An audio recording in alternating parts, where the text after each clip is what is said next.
మీ పిల్లలు ఎక్కువ అబద్ధాలు చెప్తున్నారా? అయితే ఈ వీడియో మీ అందరి కోసమే. వాళ్ళు ఎందుకు అబద్ధాలు చెప్తున్నారు ఫస్ట్ మీరు తెలుసుకొని దానికోసం మీరు ఓవర్కమ్ చేయడం నేను 3 టిప్స్ చెప్తాను. అందులో ఫస్ట్ది, మీరు ఎక్కువ ఓవర్ రియాక్ట్ అవుతూ ఉంటారు. హే, అబద్ధం చెప్పావా, నీకు అర్థం కదా అని చెప్పి మనం ఓవర్ రియాక్ట్ అవుతుంటే పిల్లలు ఒరే ఈ ఓవర్ యాక్షన్ చూడడం కంటే వీడికి అబద్ధం చెప్పడం కరెక్ట్ అని చెప్పి వాళ్ళు అబద్ధాలు చెప్పడం మొదలు పెడతారు. స్టార్టింగ్ స్టేజ్ ఎప్పుడు ఇలాగే ఉంటుంది. దయచేసి వాళ్ళు అబద్ధం చెప్పారని మీకు తెలిసినప్పుడు ఫస్ట్ ఓవర్ రియాక్ట్ అవ్వద్దు, జడ్జ్ చేయొద్దు.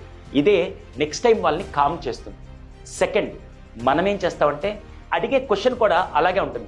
ఎలా తెలుసా? ఫర్ ఎగ్జాంపుల్ చేతులు కడుక్కొని లేదనుకోండి, మీ కళ్ళ ముందు వచ్చాడు, వెంటనే మనం అడుగుతా చేతులు కడుక్కోలేదు కదా అంటే వాడికి 2 ఆప్షన్లు ఇస్తారు, ఎస్ ఆర్ నో. వెంటనే ఏం చేస్తాడు, కడుక్కున్నా చూడు అంటే ఎస్ ఆర్ నో లాంటి ఇంట్రాగేటివ్ క్వశ్చన్స్ అడిగితే అది చేస్తారు. అలా కాకుండా నేను సెకండ్ ఫేజ్ మారుస్తాను. హే, ఎందుకో నువ్వు చేతులు కడుక్కోవడం మర్చిపోయినట్టున్నావు, would you like to wash it again?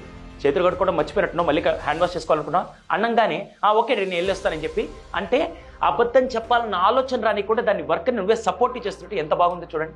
Third one, ఎప్పుడైనా డబ్బులు చిన్నగా దొంగతనం చేసినప్పుడు, వస్తువులు హైడ్ చేసినప్పుడు, నువ్వే కదా హైడ్ చేసింది, ఎక్కడ పెట్టావు, ఎందుకు దొంగతనం చేస్తావు అని ఇంట్రాగేషన్ లాగా అడగకుండా అసలు ఐఎమ్ సో క్యూరియస్, నాకు నిజంగా తెలుసుకోవాలనుకుంది, ఎందుకు నువ్వు చెల్లెల టాయ్ని ఎక్కడో దాచిపెట్టావు అంటే ఏంటి అంత ఎగ్జైట్మెంట్ నీకేమనిపించింది ఒకసారి చెప్పా అంటే వాళ్ళు ఓపెన్ అవ్వడానికి ఎక్కువ ఛాన్స్ ఉంటాయి. ఈ 3 టిప్స్ని మీరు అప్లై చేసి వాళ్ళ అబద్ధాలు ఎందుకు చెప్తున్నారనే మోటివ్ మీరు తెలుసుకుంటే డెఫినెట్గా పిల్లల్లో మార్పు వస్తుందండి.